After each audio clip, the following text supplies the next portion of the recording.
on Onside Radio.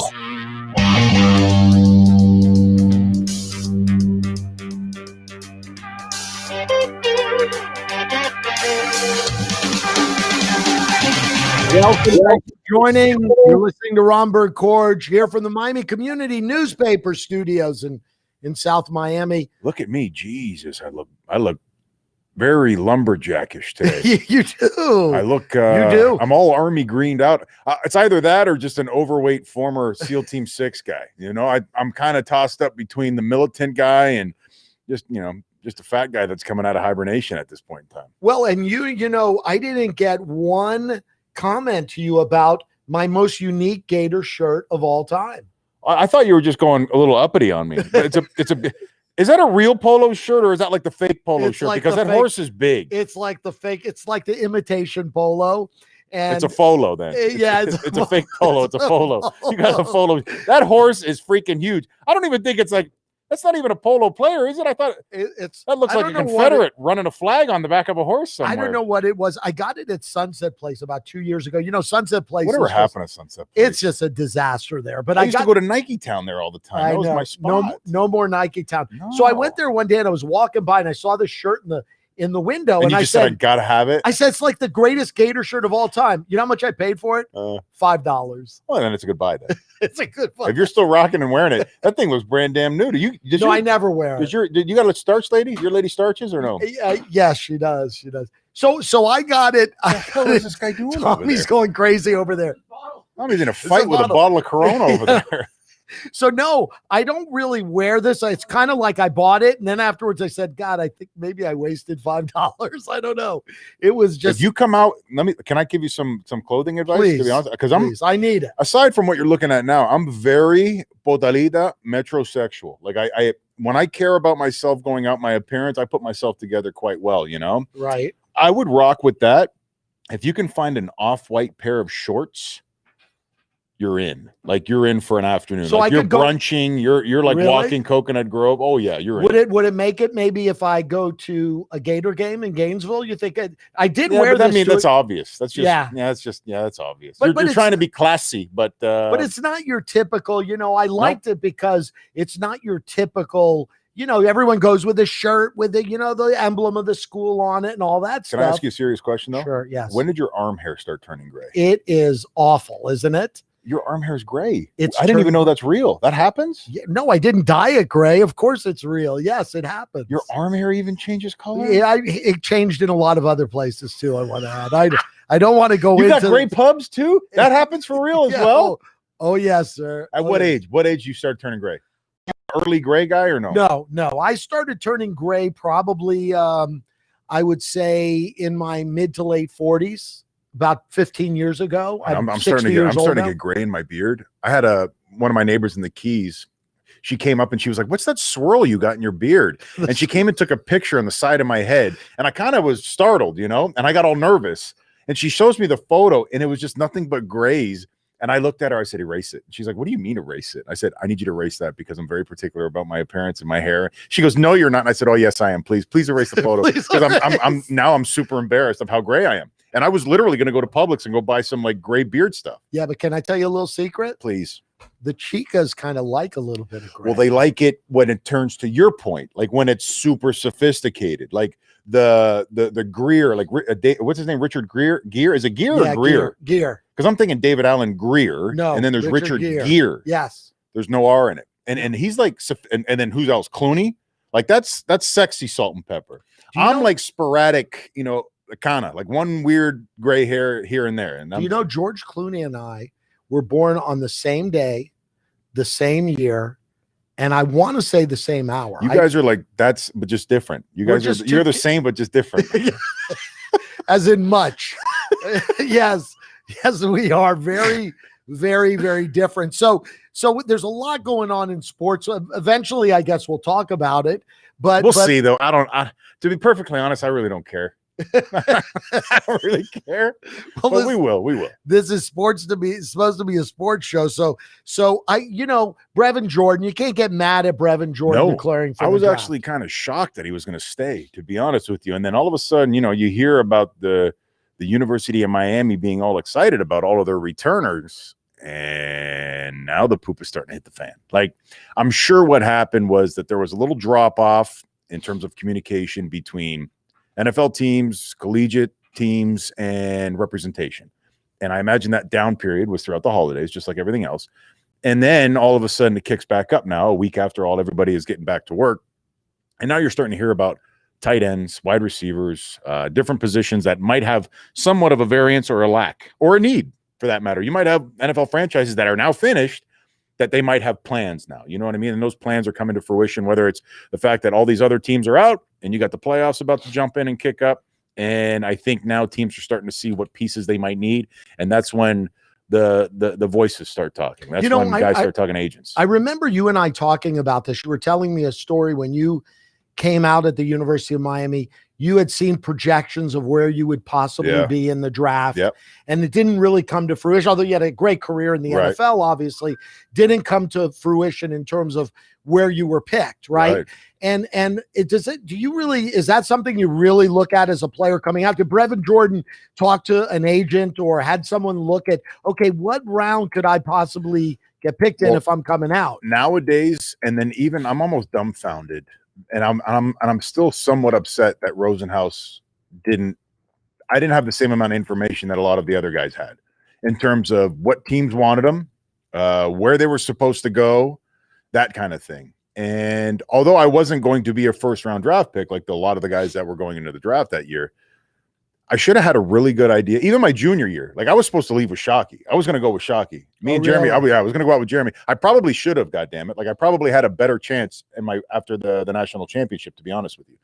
And I remember I'm like, I'm not getting the same amount of information that everybody else is getting from Rosenhaus. I don't know why. I don't know what the deal was. And then it's like projected second center picked, third center picked. So I'm like, okay, normally when do the centers go? You might get a first round center. You might possibly. Right. Guaranteed second round, basically. Second or third round was my ultimate guarantee. And Jeff Fain, that center from Notre Dame, ended up going first. Everybody wanted, even Butch Davis when he was with Cleveland and Pete Garcia, who ended up taking them. He ended up taking Jeff Fain in the first round.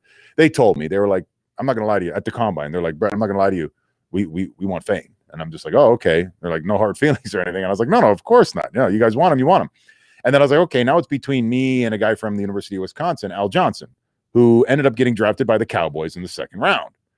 So now I'm just like, oh, Al went second pick. And I'm just like, so I'm pissed already. And mind you, it's the second round. Dallas Cowboys. You're figuring, you're the next pick. And I'm like, okay, I'm the next guy then. Okay, I'll be either a second round guy or maybe a third round guy. And then another center goes, and then another center goes. And I'm just like, all right, now what the F is going on? Like, what happened? And I'm looking at Drew, and Drew has like no answer for me. I didn't know what was going on. It got to the point where you're sitting there with Drew Rosenhaus? Yeah. I'm to the point where I'm livid. Like thank God I didn't spend any money. Thank God I didn't go out and like I flew my friend in and my mom in. And that was really who my support staff was for the draft. I didn't have any crazy parties, or actually attended somebody's party, to be honest with you. And it was by far the worst day of my life. By far. I've had a lot of bad days, dark days. This day, it scarred and ruined me for life. Really? Oh yeah, there's no doubt about it. Getting that slap in the face because. But didn't it motivate you to a certain degree? It did, but then it also motivated me to tell Drew Rosenhaus in the fifth round that if anybody calls, I'm not playing football ever again. I was like, I'm just not doing that. I said, F it. I'm not going in the fifth round or sixth round. Are you kidding me? For what?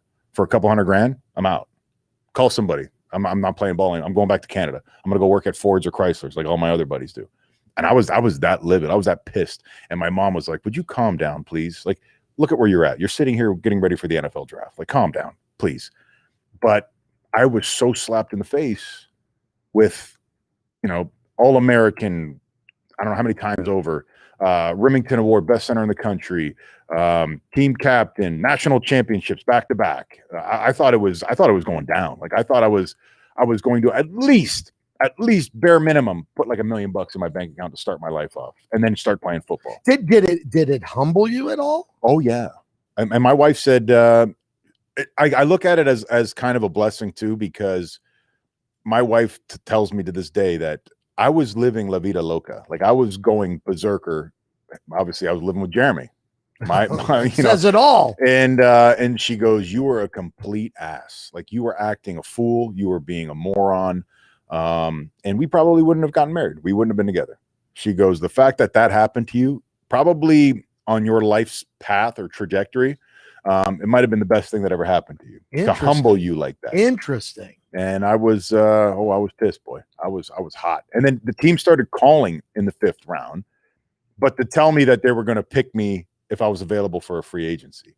And I was like, "No, I'm not playing football." I was like, "Drew, tell them to F off. I'm not playing ball anymore." I was done. I was livid. I was so pissed. That was thank you for bringing up that, by the way. I'm sweating. I appreciate that. No, but hey, welcome to the Andy Korge and Romberg show, where Andy brings up horrible memories and Romberg goes into like reclusion. No, but listen, Brett, I think I think you're probably right. I think that might have changed the trajectory of not only your professional football career, but your life. There's nothing like being told and being awarded greatness over and over and over again, and then getting kicked in the balls and brought back down to earth and letting you know that there's a lot of other guys out there that are a lot better, a lot bigger, and that can do what you do. And that reminder, that harsh reminder is just mysterious on how it happens. But hell, man, it really did make me work my ass off. I probably worked a lot harder, to be honest. Well, that's the first thing I would think. Yeah. I going into Jacksonville, and plus I picked I had literally, and then Ken Dorsey got drafted to San Francisco. And I remember Mel Kiper saying it on ESPN, and he was like, "Oh, Romberg and Dorsey's household must be real sad right now because we live together." And he was saying that in like the 6th round, or I think he said that in the 6th round.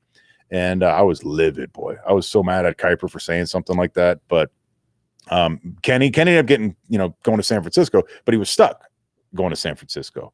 I wasn't. I had a pick of, I was like a priority. They call it a priority free agent, where they actually give you a pretty good size signing bonus, and you could pick wherever you wanted to go. And I think I made more money than Ken Dorsey did getting drafted and getting stuck on a team. Well, I was able to like pick and choose which my opportunity was the best in. Yeah, I've always heard that it's better to be that priority free agent than a late round draft pick. Totally. Yeah, late round draft pick, you're not making any money. Right. Like, you're really not. Like, you might get $100,000 or $50,000 or something like that. I can't remember what it was. And having, like, being stuck like Chuck. And ultimately, they know they're going to use you and abuse you, and then, be a good enough player in order to go ahead and run that team through camp, and then they're going to get rid of you. Did you remain with Drew Rosenhaus after that? For I think 5 or 6 years, I stayed. Everybody else was telling me, "Get the hell away." There wasn't, other than Jeremy, because obviously Jeremy was a satisfied client. Other than Jeremy, everybody close to me was throwing up warning flags all over the place. Like, I'm talking everywhere, and I wasn't listening. I was oohed and awed. I really was. I was swooned, if you will. I saw all the cool stuff. I saw everything that is Miami, the expensive cars, the dinners, the fame, the jewelry, all that other shit. I saw it all, and it was put in front of my face. And imagine, I identify with a lot of the kids. I grew up with nothing. And I identify with the fact that these kids get very distracted by what really is important, is the fact that you need to create your own business with your own body and put forth an amazing product, and not get distracted by a diamond bracelet, gold chains, Escalades on, at that point in time, was 22s, so, and spinners. That was another thing. So, dude, any consolation, bro? Here's what about Jeff Fain. Cleveland got rid of him 3 years later to the Saints. He played the same number of years as you did, and he bounced around the league like a pinball. And Al Johnson was out, I think, in a couple of years from Dallas. The only guy that lasted longer than me was Dan Copen with the New England Patriots, obviously. And Danny was my boy and from Boston College. So I love Danny. Danny's a great guy. And then I think Danny won out and get this, Danny was the 4th-string center for New England Patriots. All of the centers get hurt. Even in the same game, Compton, who I played with in Jacksonville, and Damon Woody busted their legs out. Done. Wow. And then all of a sudden, Dan Copen has to go in at like the 4th-string center on a team. I didn't even get a shot on special teams for like 2 or 3 years in Jacksonville. Like, that's how bad. Nobody got hurt in Jacksonville, not once, ever. And Dan Copen gets his first shot, you know what I mean? And next thing you know, he's holding down the center position for the New England Patriots, snapping to Tom Brady, winning Super Bowl after Super Bowl. And then he goes to freaking Denver and wins a Super Bowl with Peyton Manning. Peyton Manning, right? You know what I mean? Like, forgot just about wow, that. Like wow. That's another guy I got to have on here so I could just bitch at. You're bringing up a lot of bad memory right now. Like, No, now I just want to call guys and MF them. That's it. Like you bastard. I'm pissed now. Well, I don't blame you. So Brevin Jordan is, I guess he probably had that conversation with his quote unquote Drew Rosenhaus, whoever that with might, his representation, whoever that might be, and he probably thinks he's going in a certain spot. But I guess your advice to him might be, listen, just let the world turn, let it happen the way it's going to happen. Well, I don't know. Like, you could always declare. I don't know when the date is or the deadline is for declaring. But that conversation, it takes time to trickle down. Like, for instance, if you're not super highly sought after throughout the season, you don't have a good year, then I can imagine, it's not going to look good for you. But we just came off of a COVID year where you're really not doing any person-to-person interviews. You're not, the scouts aren't coming into town. They're basing everything off of a game film. So once they start analyzing game film a little bit more, and then they find out, how healthy you are, you might have had a lagging injury, and now they're finding their own medical reports out about you. And then once that investigative work starts happening, now it takes a while from the tight ends coach to tell the scout, to tell the GM back to the scout. Now the scout needs to call his buddy that lives here in Miami. And then the buddy of Brevin Jordan is now getting the news, or the agent, or whatever it is. So it takes a lot of different steps to find out that team or those people are possibly interested. Well, it's going to be interesting to see what happens where he gets picked, but I think he's going to probably go pretty high. He's a pretty darn good tight end. Maybe not as good as that stud up in Gainesville, but that Kyle Pitts is one stud. But hey, start your morning every day at 6 a.m. with 4th and 20 with Toast and Marsh. The boys cover all the local sports stories while providing some great Miami Hurricanes insight. Download, subscribe, rate, and review the podcast, 4th and 20, 6 to 8 a.m. only at OnsideRadio.com. You're listening to Romberg and Korge. Take Onside Radio your home for sports talk everywhere with the MyTuner Radio app. Find the app at OnsideRadio.com.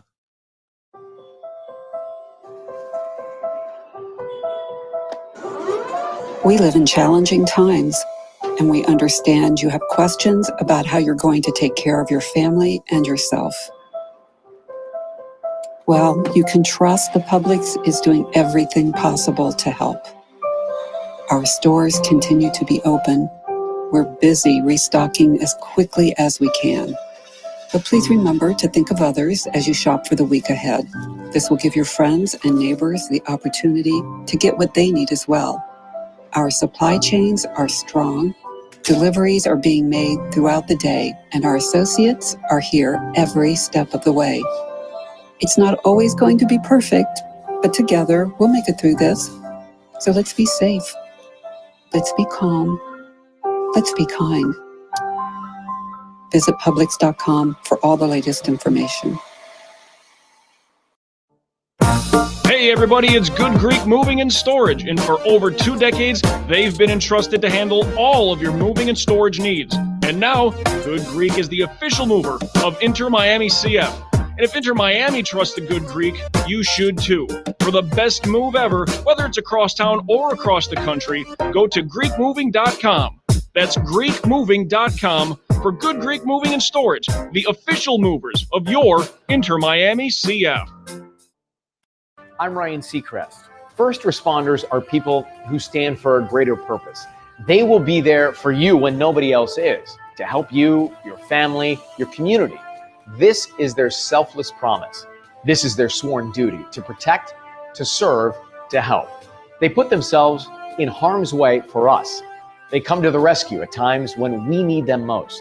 First responders are making enormous personal sacrifices to keep showing up for us and fighting the good fight. Nearly 70% of all firefighters are volunteers. That means when they get injured or quarantined, they may not have a way to pay their rent or keep their family safe and fed. No matter who you are or where you live, when you call 911 and ask for help, first responders show up. Now, let's show up for the people who show up for us every day and every night. Go to firstrcf.org and make a difference today. Let's raise a cup to the first among us who put themselves last. To the risk takers, the mask makers, the heroes on the front line and online. To the ones keeping shelves full and keeping us hopeful. To those who don't stop and those making all the stops. To the ones who pick up, suit up, and never let us down. From all of us at Dunkin' to all the heroes keeping everyone running, we thank you. I'm Ryan Seacrest. When you call 911 and ask for help, first responders show up. Now, let's show up for the people who show up for us every day and every night. Go to firstrcf.org to learn more.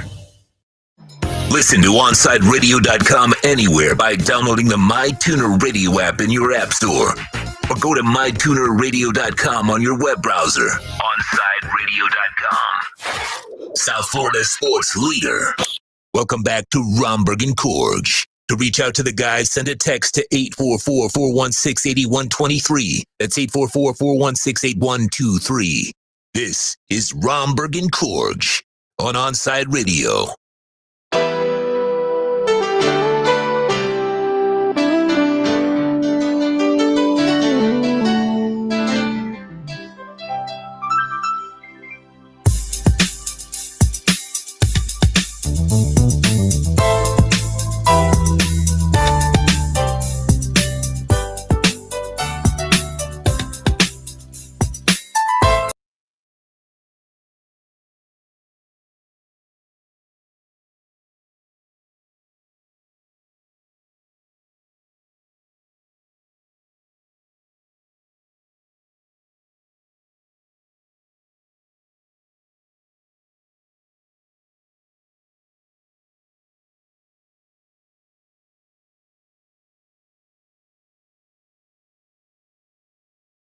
There was obviously, trust me, pick your poison with any of those losers. Like, I'm going to be perfectly honest with you. From what I heard, and I know coaches can't say anything about it, but I sure as hell will. When you got guys that just want to blaze and get high all the goddamn time instead of playing quarterback and like being a teammate, that ain't cool, bro. Like, do what you will on your time, but don't miss practice, don't miss meetings, don't miss anything because you want to go ahead and get high. Like get the hell out of here with that crap. Like, I know they should even test, right? Like, they test in college for weed, don't they? You failed drug tests in college for weed? Of course they do, yes. Like, man, when I heard stories about what was going on at the University of Miami in that quarterback room, I was so pissed off because that would never happen back in the day. Well, that's why I was going to ask you. We heard the story Am I still bleeding, by the way? Am I good? No, we have an injury. We need maybe a doctor in here. We had preferably a nurse, just one of those, nurse in a Halloween nurse's costume. Yeah, a little Pornhub one. Okay. Well, no, we had a little injury with the opening of a beer during the break. I was showing rookie Tommy over there how to pop a beer bottle with a lighter, not a lighter, with a highlighter, and it just snapped up and got me right in the tip of the beak. Yeah, I got you a little injury there, okay. But I think you could play injured tonight till 8 p.m. I think I can go. I think so. So what you speak about that quarterback room and I guess De'Aaron King really brought some stability to that quarterback room, but Tate Martell, as you might recall, he just disappeared for a couple weeks. He disappeared multiple times last year. Multiple times. And if that happened in, let's say, 2001, would that kid be alive when he came back to campus? He wouldn't have to worry about the coach inviting him back into the locker room. He wouldn't have made it on campus. Like, he literally would not have made it on campus. I have conversations with all the guys that we used to play with all the time, even the guys before me. That just won't fly. Won't fly. And of course, I have relationships with guys over there now. And or you did I would know the this scoop. Segment. No, I still do. Some of the coaches are getting fired, obviously, but no, with some of the guys, with some of the players, I really do enjoy hearing word of mouth what the hell is actually going on over there, because they put up some really good walls over there at that spot, that place. And yeah, when I was hearing the stories, I literally, when Tate Martell didn't get the starting job, I was walking in because I wouldn't say helping out, but I was there to watch, as a former player. And they love that. They love you guys coming there, right? I heard a rumor that they want us on the walls and not walking the halls. Okay. That's another thing that I just heard recently. That they want us on the walls, our pictures and the All-American Awards, so they can reference it, but they don't want us in the building. That's weird to me. You think? Yeah. You think? Yeah. I mean, I think that like I saw, we had for those that didn't hear or listen or watch on the social media, we had Ryan Rodriguez, the kind of stud who looks like center. he could possibly be part of the culture change over there. No Yeah. doubt. But I saw a gleam in his eye. And it wasn't because I was sitting here in the studio. He had a gleam in his eye because he was sitting next to the last All-American center at the University of Miami. And that's what he wants to be. That's what he aspires to be. Being near you, I think, has a positive effect for a young player like that, don't you? I think so too. And you would think that with Ed Reed, but Ed Reed ain't allowed to say anything when he's over there. He might be hired as like the whatever of the team. What is he called? The chief of staff or whatever? Yes. He's to be seen and not heard. And for a Hurricane fan and for a Hurricane family to know that you have a GOAT, Hall of Famer, NFL, college, whatever, one of the greatest to ever do it, to be seen at any and not level. heard. Yeah. To be seen and not heard is kind of like revolting to me, especially when we're having trouble. If we're like, the Alabama Crimson Tide and we might not need a pep talk every week. I get that. I understand that. Right. But come on. But did it have a positive effect on you? Like when you were there, I recall, maybe I'm wrong. Oh Christ. I recall a lot of those old players coming back and sitting on the sidelines. Hell, you almost get tired of playing for the guy beside you once in a while, but then all of a sudden you got like some dude, like for instance, for me, the guy that I was kind of idolizing was a guy by the name of Casey Jones. Yeah, I remember Casey Jones. For the Hurricane fan out there that might not know the popularity of Casey Jones, Casey was very similar to me in size, probably even a lot lighter.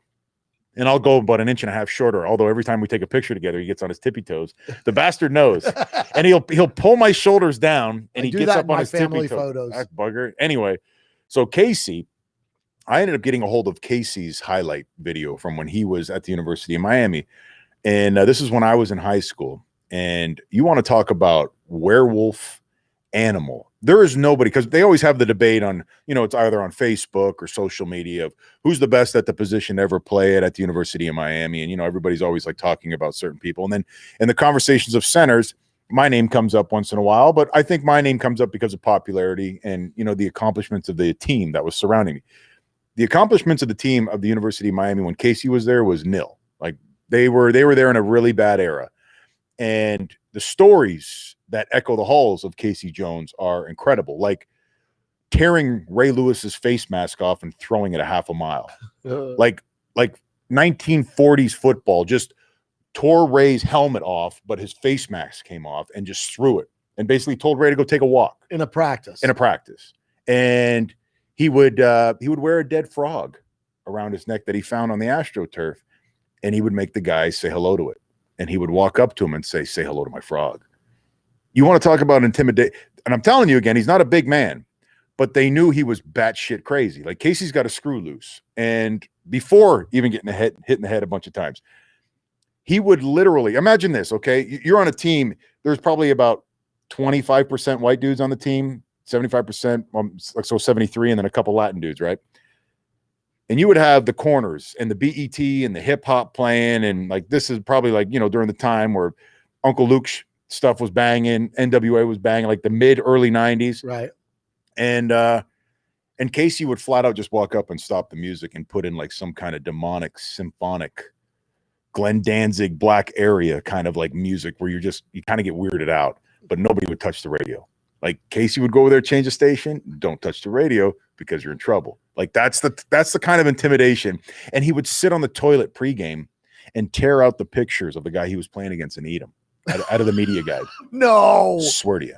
I'm telling you, dude, the guy come on. The guy's a nut job. Flat out. But then, he manages money. So like, you want to talk about seeing a dude that during the day looks about as square as you could possibly think. But just deep down inside, there's that dark animal somewhere just there. Do you need one of those on every team? Oh, yeah. You need a few of those guys. Right? Oh, yeah, you do. I think so. You do, yeah. I'll never forget one night me and Casey went to the Tool concert, and I ended up back at Casey's house. This was a few years, maybe about 3 or 4 years ago. And before you know it, like Casey's like running and kicking off of the fireplace and jumping. as we're listening to the music that we just heard at the concert. And I'm like sitting there going, oh, I'm sinking into the couch now. I'm just like, it might be time to go. It's like 3:30, 4 o'clock in the morning. I'm like, yeah, I think it's about time to go. Hit the road before something happens. But yeah, I think he's by far the best center that I've ever seen at the University of Miami, and probably anywhere, to be honest with you. And he's small and he's bad motor scooter, man. Like you got Otto, obviously, is a monster. Yeah, Jim Otto was a legend. Yeah, you have a couple names out there that are really, really good, but I don't know much about Otto. Obviously, clearly he's an NFL Hall of Famer. Yes. But if you ask me about a center that I've never seen do anything, like he's like a Kelsey type of center for Philadelphia. Same type of humor, same type of, bravado and that kind of thing, but just a little bit more cuckoo. A little bit more cuckoo, I think. Cuckoo. Do you think the Canes have those types of play, a few of those players on their roster? No, now? absolutely not. None of them. Really? Corey Gaynor might be the closest thing we might see to something like that. Gaynor. That's it. That's by far it. Nothing like literally. Imagine Mario Cristobal was roommates with Casey Jones, and you could imagine because obviously the position that Mario's in, you can't really say anything that was going down back in the days, but yeah, like they were nuts. Like they literally would claim that they were twins. Each of them were twins, and when somebody would show up to collect a rent check, they're like, "Yeah, you got to talk to my brother. He lives here. I don't live here." And they would convince a landlord that they were the other brother. Like, I love that. Oh God, That's fantastic. And then like yard sales, like having yard sales at houses that they're renting. Like, how do you do that? You know what I mean? Like stuff that you would never get away with today. But yeah, there's some animals out there that played this game, and I don't think we have any of them, to be perfectly honest with you, anymore. I really don't think so. That's the sad part about it. Well, I'll tell you what, that young Ryan Rodriguez might end up.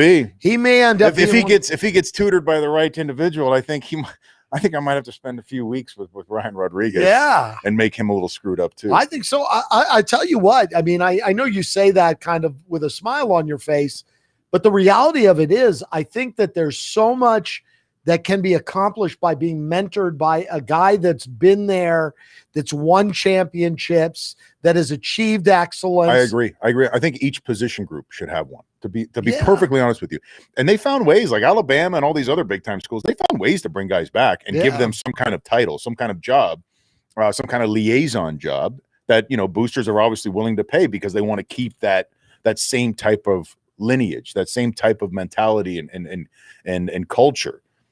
We just don't. I remember seeing a Gator game. This was not many years ago, but some years ago. And they interviewed a player, one of the running backs after the game, who had a great game. And he said, Emmitt Smith was on the sidelines. I had to play well. Emmitt Smith was there.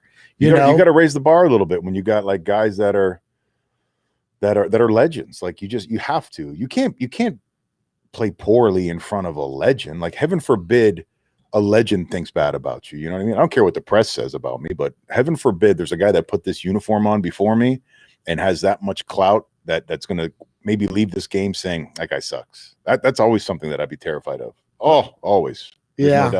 No doubt. I don't want to letting my guys down and then letting, the old schools down. I definitely do not want to do that. Yeah, well, I hear you. So tune in every morning from 8 to 10 a.m. with four guys born and raised in South Florida and raising hell every morning to start your day. Catch the Morning Juice with Lemon City Live every day right here at OnSideRadio.com. Romberg and Korge. Take Onside Radio your home for sports talk everywhere with the MyTuner Radio app. Find the app at OnSideRadio.com. ADHD. It's the child who can't pay attention or sit still in school, right? The answer may be yes. Attention Deficit Hyperactivity Disorder, or ADHD, can be complicated and it can last a lifetime. Living with a condition can sometimes be a challenge. It may take years to accept a formal diagnosis, and it's not always easy to find the right treatment plan. Did you know that up to 75% of children and adolescents with ADHD have at least one additional mental health condition that also requires a comprehensive approach to treatment? ADHD guidelines were recently updated to reflect the need to screen for associated disorders. Be sure to talk with your child's doctor about proper screening. and visit more2adhd.com for additional information. That's more2adhd.com. This message has been brought to you in partnership with ADA, ACO, and CHAD.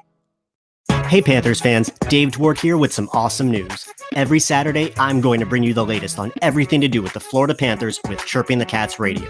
Saturday mornings from 10 to 11 a.m., we'll dive into the state of the team, recap games, and hear from past and present Panthers players, and plenty of other great hockey guests too. Got questions about the Panthers? Call or text the show and we'll break it down. Don't miss Chirping the Cats Radio, Saturday mornings from 10 to 11 a.m. only on OnsideRadio.com. Now streaming online. Onside Radio, the only choice for the South Florida sports fan. Big news, Miami fans! Body Armor is proud to be the new official sports drink of Major League Soccer and Inter Miami CF. It doesn't matter if you're a player or a fan, Body Armor sports drink will hydrate you with potassium-packed electrolytes, antioxidants, and no artificial sweeteners, flavors, or dyes. Whether you're at home or in the starting lineup, Body Armor sports drink will hydrate you from kickoff to the final whistle. Body Armor, now the official sports drink of Inter Miami CF, available at your local Publix. Listen to OnsideRadio.com anywhere by downloading the MyTuner Radio app in your app store. Or go to MyTunerRadio.com on your web browser. OnsideRadio.com. South Florida sports leader. You're listening to the only sports station in South Florida that likes to take your calls. 888-441-4623. We connect with a South Florida sports fan because we are South Florida. Locally owned and operated. 888-441-4623. OnsideRadio.com. South Florida's home for real sports talk. Join the Inter Miami family in 2021 by becoming a 2021 season ticket member. Enjoy enhanced access benefits and pricing not available to general fans. Visit intermiamicf.com/tickets for more information. I'm Tiffany. I have some tips for you on how to quit smoking like I did. First, I did some reading about it. I found a lot of great advice on how to quit smoking and picked out the ways I thought would work best for me. I started by setting a quit date. Then I threw out my ashtrays, lighters, and matches. I did other things too, like exercising more, and it worked. But I'd still get cravings, especially on long car rides. To help me with that, I put a picture of my mother in my car. She died of lung cancer from smoking cigarettes when I was only 16. Now I have a 16-year-old daughter. That picture of my mother reminds me that I don't want to miss all the things my daughter is going to do in her life, including turning 17. You can quit. For free help, call 1-800-QUIT-NOW. A message from the U.S. Department of Health and Human Services and CDC. Welcome back to Romberg and Korge. To reach out to the fellas, dial 888-441-4623.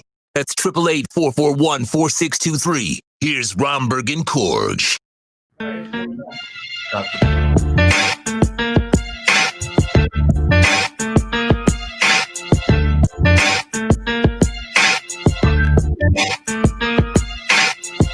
Back in Romberg and Korge. Thanks for joining us. You know, Tommy, I'm gonna go to Tommy on the news deck here at my news desk. And Tommy, you don't need to lean into the mic to yell into it. I'm telling you, the mic will pick you up. Yeah, it'll pick you up, baby.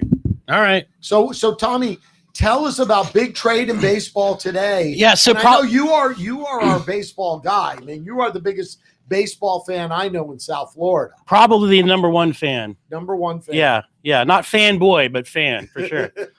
This is probably the biggest offseason splash so far. The Mets acquiring all-star shortstop Francisco Lindor and veteran starting pitcher Carlos Carrasco from the Indians for two super young infielders, Andres Jimenez and Ahmed Rosario, and along with a couple other prospects.